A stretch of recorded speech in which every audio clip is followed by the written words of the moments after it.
नमस्ते, जय हिंद। देश दुनिया की खबरों के इस नए एपिसोड पर आप सभी का स्वागत है। जानते हैं बीते 24 घंटों में भारत समेत दुनिया में कौन सी बड़ी 10 घटनाएं हुई हैं। उससे पहले हेडलाइंस।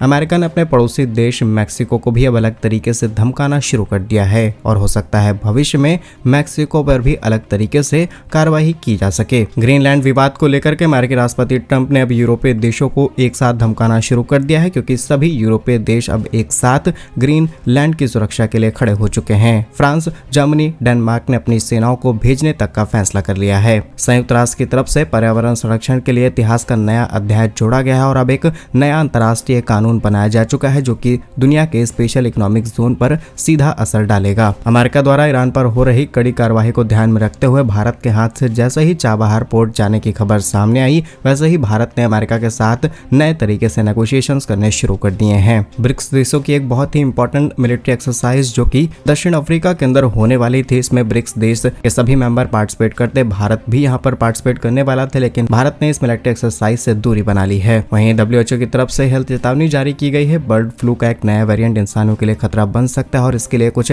कड़े और ठोस कदम सभी देशों को अपनाने पड़ सकते हैं। तो जानते हैं आज की इस वीडियो में टॉप 10 इंपॉर्टेंट अपडेट्स। वीडियो में शुरू से लेकर के अंत तक बने रहिएगा। कोई भी इधर-उधर की बात नहीं, सिर्फ फैक्ट और डिटेल्स के बेसिस पर ये वीडियो हम आप तक लेकर के आए हैं। और यदि आपको हमारा ये काम पसंद आए, वीडियो को लाइक, चैनल को सब्सक्राइब जरूर कीजिएगा, क्योंकि आपका एक छोटा सा काम आप तक इंपॉर्टेंट एपिसोड्स लाने में हमारी बड़ी हेल्प करता है। तो पहली खबर अमेरिका के पड़ोसी देश मैक्सिको से सामने निकल के आ रही है, जहां पर अमेरिका ने जो एक रट लगा ली है कि वो दुनिया के कई छोटे और कमजोर देशों पर पूरी तरीके से कंट्रोल बना लेगा। अब कहीं उसकी चपेट में मैक्सिको या फिर कई और देश ना जाएं। आज की छपी द हिंदू की रिपोर्ट के अनुसार अमेरिका ने मैक्सिको और मध्य अमेरिका यानी कि सेंट्रल अमेरिका से कुछ बातचीत की है। इस बातचीत के दौरान जिसमें बात यह है कि इन सेंट्रल अमेरिकन कंट्रीज के ऊपर से चल रही जितनी भी संदिग्ध सैन्य गतिविधियां लेकर के हैं, उन सभी गतिविधियों पर अमेरिका ने गंभीर चेतावनी जारी की है। अमेरिकी रक्षा विभाग ने जानकारी दी है कि इन क्षेत्रों में अज्ञात विमान और सैन्य संचालन की हलचल देखी गई है, जो कि अंतर्राष्ट्रीय विमानन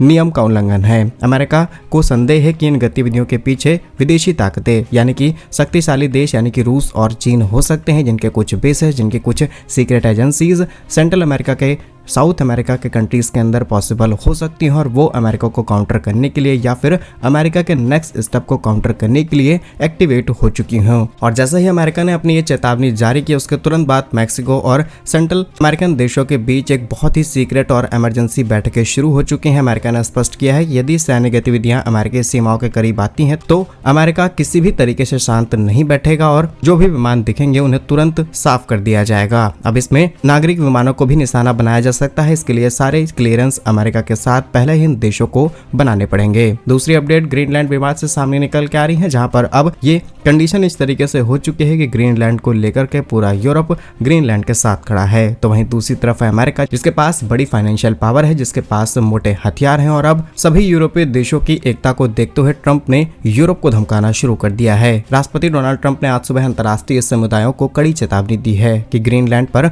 अमेरिकी नियंत्रण का समर्थन नहीं करेंगे, उन पर भारी आयात शुल्क यानी कि टैरिफ लगाया जाएगा। ट्रंप का तर्क है आर्कटिक क्षेत्र में रूस और चीन के बढ़ते प्रभाव को रोकने के लिए ग्रीनलैंड पर अमेरिका का होना जरूरी है, ताकि अमेरिका उसकी सिक्योरिटी इंश्योर कर सके। इसके अलावा डेनमार्क की सरकार को सीधा निशाना साधते हुए अमेरिका ने धमकाना शुरू कर दिया और कहा कि यह ऐतिहासिक सौदा होने वाला है ग्रीनलैंड के बीच, इसमें डेनमार्क को दखल अंदाजी नहीं करनी चाहिए। फिलहाल के लिए खबर यह है कि अमेरिका ने डेनमार्क से होने वाले इंपोर्ट्स पर 50% तक टैक्स बढ़ा दिया है, बिकॉज डेनमार्क ग्रीनलैंड की सिक्योरिटीज को इंश्योर करता है, इसीलिए डेनमार्क के साथ ये कड़े कानून अपनाए जा रहे हैं। तीसरी अपडेट संयुक्त राष्ट्र से सामने निकल के आ रही है। 17 जनवरी 2026 को एक ऐतिहासिक फैसला लिया गया संयुक्त राष्ट्र की तरफ से, जहां पर अब वैश्विक पर्यावरण संरक्षण के लिए BBNJ हाई सीज ट्रीटी आधिकारिक तौर पर अंतर्राष्ट्रीय कानून बन गई है। यह संधि दुनिया के उन 7% महासागरों की सुरक्षा प्रदान करेगी जो किसी भी देश के साथ किसी भी देश की समुद्री सीमा जिसे हम स्पेशल इकोनॉमिक जोन कहते हैं उसके बाहर आता है। अब तक इन क्षेत्रों में कोई कानून न होने के कारण अवैध मछली पकड़ना, अनियंत्रित गहरे समुद्र में खनन यानी कि डीप सी माइनिंग एक बड़ी समस्या थी और अब इसे लेकर के सख्त कानून अंतर्राष्ट्रीय नियमों के तहत बनाया गया है। साथ ही मरीन प्रोटेक्शन एरियाज बनाए जा सकेंगे। इस नए नियम के तहत 2030 तक दुनिया का कम से कम 30% महासागरों को संरक्षित करना है और यह संधि विकासशील देशों के समुद्री संसाधनों और उनके जेनेटिक डेटा को प्रोटेक्ट करने के लिए है। यूएन के महासचिव ने इसे शांति समझौता बताया और अब तक 80 देशों ने इसकी पुष्टि कर दी है, जिससे अब महासागरों के संरक्षण का एक नया कानूनी ढांचा बनकर के तैयार हो चुका है। चौथी अपडेट भारत और ईरान से, जहां पर चाबहार पोर्ट को लेकर के जिस तरीके के सवाल खड़े हो रहे थे, भारत सरकार ने उस चीज को काउंटर किया है। दरअसल अमेरिका ने ईरान पर हैवी प्रतिबंध लगा दिए हैं। ईरान के साथ व्यापार करने वाले देशों पर एडिशनल 25% टैरिफ लग चुका है और अगर इस बीच भारत पाया जाता है ईरान के साथ व्यापार करते हुए, तो ऑलरेडी भारत पर 50% टैरिफ है, जो बढ़कर के 75% तक हो सकते हैं। नाउ अपडेट्स ये है कि भारत ने चाबहार पोर्ट में मिलियंस ऑफ डॉलर की इन्वेस्टमेंट कर रखी है। ये पोर्ट था जिसे भारत ने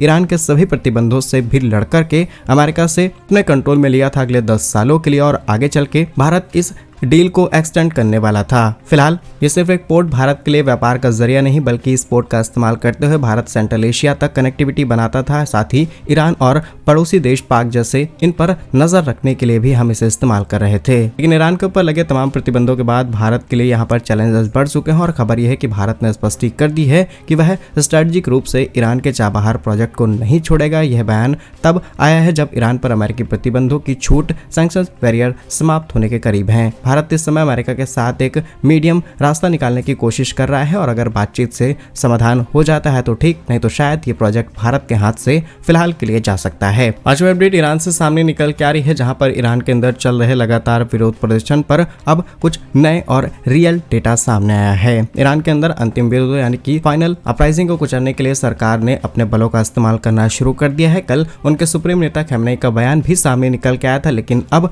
मानव अधिकार संगठन की तरफ से इस बात की पुष्टि की गई और ये खबर आज दोपहर की है, जहां पर पिछले 2 हफ्ते में बढ़ रही हिंसा के चलते लगभग 3090 प्रदर्शनकारी हताहत हो चुके हैं और काफी बड़ी संख्या में वो घायल हैं। इसमें तेहरान, मशहद, तबरीज जैसे बड़े शहरों के अंदर सड़कों में सेना, टैंक और तमाम चीजों का इस्तेमाल करके लोगों को नुकसान पहुंचा रही है और अंतर्राष्ट्रीय मीडिया के मुताबिक ये जानकारी बताई जाती है कि हताहत होने वालों की संख्या 12,000 से ज्यादा है। फिलहाल मानवाधिकार संगठनों की तरफ से जो इन्फॉर्मेशन आई है उसमें सिर्फ संख्या 3090 है। नेक्स्ट अपडेट जापान ऑस्ट्रेलिया के रक्षा समझौते से सामने निकल के आ रही है, जहां पर क्वाड को और ज्यादा मजबूत करने के लिए, जिसमें भारत भी इंपॉर्टेंट मेंबर है, उसे एक नया रूप दिया गया है। दरअसल आज टोक्यो में जापान और ऑस्ट्रेलिया के बीच एक ऐतिहासिक रक्षा समझौता साइन किया गया और एक नई डील आगे बढ़ाई है। इस समझौते के तहत एक दूसरे के सैन्य अड्डे का इस्तेमाल कर सकते हैं, हथियारों को डेवलप किया जाएगा और यह कदम मुख्य रूप से चीन के प्रभाव को हिंद महासागर और साउथ चाइना सी के अंदर बढ़ रहे वर्चस्व को कम करने के लिए है। बाकी क्वाड की मजबूती यानी कि भविष्य में भारत की मजबूती हो सकती है, जिसमें भारत, जापान, ऑस्ट्रेलिया, अमेरिका चारों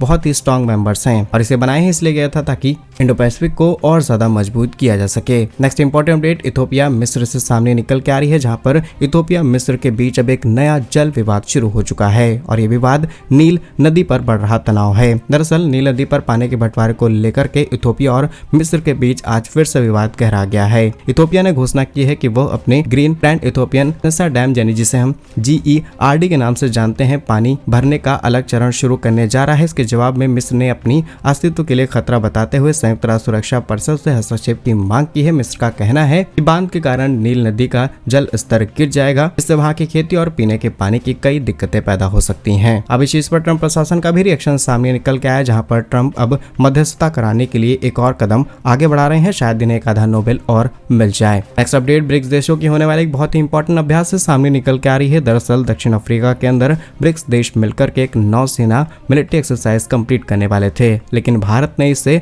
फिलहाल दूरी बना ली है क्योंकि अमेरिका के साथ चल रहे विवाद और अमेरिका ब्रिक्स को बिल्कुल भी नहीं पसंद करता है, तो हमें फिलहाल इससे दूरी बनानी पड़ेगी। आज की रिपोर्ट्स ये हैं कि भारत ने दक्षिण अफ्रीका के नेतृत्व में होने वाली एक मल्टी बहुपक्षीय नौसेना अभ्यास में भाग लेने से इनकार कर दिया है। भारत का तर्क है कि अभ्यास ब्रिक्स का कोई आधिकारिक या फिर सुसंगत गतिविधि नहीं है, इसके लिए भारत इसमें शामिल नहीं हो रहा है। फिलहाल ये अभ्यास रूस, चीन के सहयोग से किया जा रहा है। भारत ने फिलहाल दूरी बना ली है। Next important update South China Sea से सामने निकल के आ रहा है, जहां पर एक बार फिर फिलीपींस और चीनी नौसेना के बीच झड़प देखने को मिली है। आज सुबह की ही खबर है, दक्षिण चीन सागर में विवादित सेकंड थॉमस शोल के पास फिलीपींस की आपूर्ति जहाज चीनी कोस्ट गार्ड के साथ झड़प में पाई गई रिपोर्ट्स के अनुसार चीनी जहाजों ने फिलीपींस के जहाज पर वाटर कैनन का इस्तेमाल किया और उसे टक्कर मारी है। फिलीपींस के 2 नाविक घायल हो चुके हैं। फिलीपींस इस घटना की कड़ी निंदा की और चीनी राजदूत को तलब किया है। लास्ट और बहुत इंपॉर्टेंट अपडेट ये आपकी हेल्थ से सामने निकल के आ रही है, जहां पर WHO ने कुछ चेतावनी दी है बर्ड फ्लू को लेकर के, जहां पर इसका एक नया वेरिएंट फाइंड आउट किया गया है। विश्व